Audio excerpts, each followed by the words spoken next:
สูตรสมุนไพรพร้อมดื่มน้ำขิงและมะนาวสูตรบำบัดโรคทุกชนิดเพียงแค่ดื่มเป็นประจำคุณยายวัย75ปีรับประกันว่าไม่เคยเข้าโรงพยาบาลได้โอลิแชร์ออนพรีเซนต์สวัสดีครับสำหรับใครที่เข้ามาติดตามและรับชมอย่าลืมกดแชร์กดไลค์กด Subscribe และกระดิ่งแจ้งเตือนด้วยนะครับคุณจะไม่พลาดวิดีโอคลิปใหม่ๆจากเราเอาแหละไปรับชมข้อมูลกันเลยครับ ขออนุญาตประชาสัมพันธ์นะครับ ตอนนี้เรามีทั้ง Facebook และบล็อกเกอร์แล้ว คุณสามารถเข้าไปติชมได้ และในอนาคตจะมีหนังสืออีบุ๊กแจกฟรีข้างในนั้น อย่าลืมเข้าไปรับฟรีกันนะครับสำหรับสาวๆ หรือผู้สูงอายุผู้สูงวัยที่ไม่ต้องการมีอาการเจ็บป่วยในวัยแก่ ควรจะดูคลิปนี้ไว้นะครับ คลิปนี้เราจะมาแนะนำวิธีการดูแลสุขภาพรอบตัวแบบง่ายๆ ด้วยน้ำขิงกับน้ำผึ้งครับ หลายๆ คนอาจจะรู้แล้วแต่ผมอยากบอกเพิ่มสรรพคุณของน้ำขิงและน้ำมะนาวมีดังต่อไปนี้นะครับช่วยชะลอวัยต่อต้านอนุมูลอิสระเสริมสร้างร่างกายด้วยวิตามินซีและกระตุ้นภูมิคุ้มกันไม่ให้เป็นโรคง่ายช่วยลดเลือนริ้วรอยกระชับผิวหน้า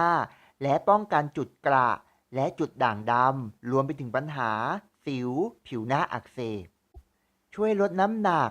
สลายไขมันในเลือดป้องกันคอเลสเตอรอลและกำจัดออกได้ช่วยลดน้ำหนักเผาผลาญไขมันและช่วยกำจัดของเสียในลำไส้และอุจจาระตกค้างลดหน้าท้องกำจัดริ้วรอยโดยเฉพาะร่องลึกบริเวณขาและหน้าท้องช่วยในระบบขับถ่ายป้องกันโรคฤทธิ์สีดวง และปัญหาทางด้านลำไส้และการอุจจาระปัสสาวะ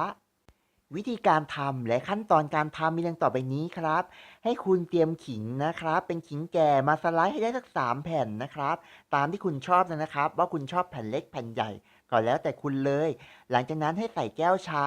แล้วก็บีบมะนาวลงไปครึ่งลูกนะครับแล้วก็เตรียมน้ำผึ้งเอาไว้ประมาณ1 ช้อนโต๊ะแต่ถ้าหากไม่หวานหรือไม่ถูกใจก็ใส่เพิ่มได้ครับหลังจากนั้นก็กดน้ำร้อนลงไปครับ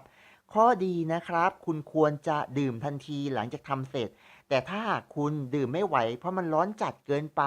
ก็ควรจะดื่มก่อน15นาทีนะครับเพราะว่าหลังจากนั้นไปจะไม่มีคุณประโยชน์เทียบเท่ากับช่วง15นาทีแรกอย่างแน่นอนประโยชน์ดีๆและภูมิปัญญาความรู้ของสมุนไพรไทย